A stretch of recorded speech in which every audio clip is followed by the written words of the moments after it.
Drevesničarstvo in trsničarstvo, avtorja sta dva, Gregor Ostrc in Denis Rusjan. Knjiga vsebuje gojenje lesnatih rastlin in trdnih cepljenk. Zato je razdeljena nekako v dva dela. V enem je pridelava in gojenje lesnatih rastlin, v drugem pa trdnih cepljenk. Drevesničarstvo je v Evropi ena od zelo pomembnih hortikulturnih panog.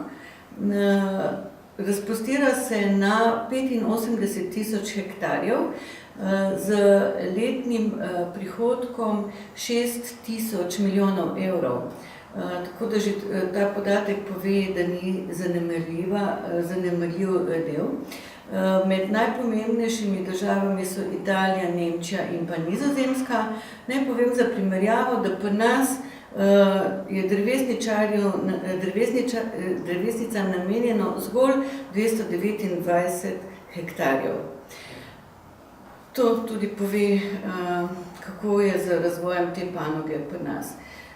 Vsebina knjige sledi od matične rastline do opisa semen in pripravo semen za setev, potem gojenje teh sadik, prezimovanje teh sadik, ki je tudi ena od zelo pomembnih faz v razvoju sadik do prodaje. To bi lahko bila ena tudi zelo pomembnih panog pri nas, ker ne potrebuje velikih površin, lahko je pa dohodkovno zelo pozitivna, ker z rastlinami, ki vzgojimo, z leti narašča tudi njihova vrednost. Tako gojimo sadike, ki so lahko enoletne in celo do 10-letnih in njihova vrednost s tem narašča. V naših razmerah je že v preteklosti bilo zelo dobro razvito